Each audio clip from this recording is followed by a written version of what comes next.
Gerald is trialling a new drug and it's curing them 80% of the time. And so for part A, we want curing the 7th patient on the 10th trial.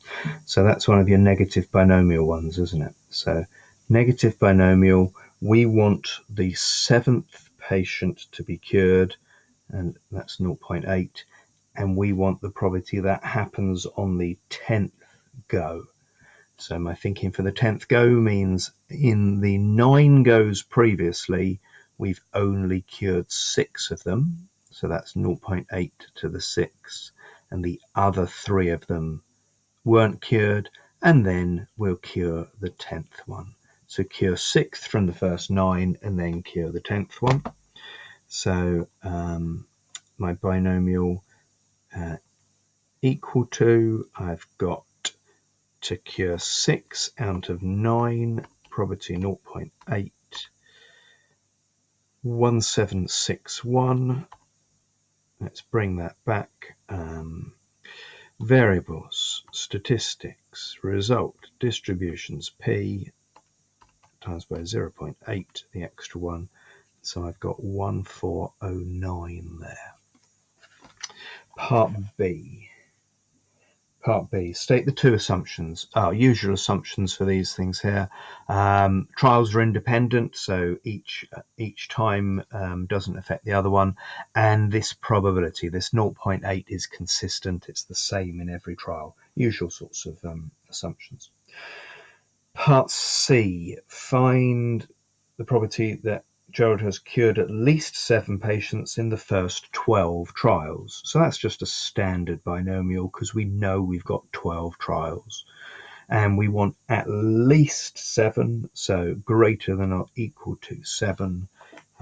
So just into the binomial distribution. Greater than or equal to 7 out of the 12. That's given me quite high, 9806, 0.9806. Notice how careful I was to look at the value because the truncated value was on the page beforehand. And part D, find the probability it takes more than 20 trials to cure 15 patients. So a bit of thinking, is it a negative binomial or is it a binomial?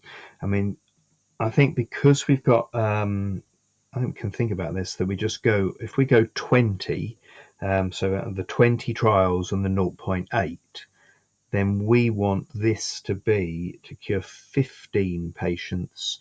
And so that is going to be less than or equal to 14, isn't it? So if we only got 14 out of the first 20, it's going to take more than 20 to get the 15th one. That's my thinking there. I'll say it again when I drop the data. Just check I've got it right. So we want less than or equal to. So if we cure less than or equal to 14 people in the first 20 trials, then it will take more than 20 trials to cure 15 people. That makes sense, doesn't it?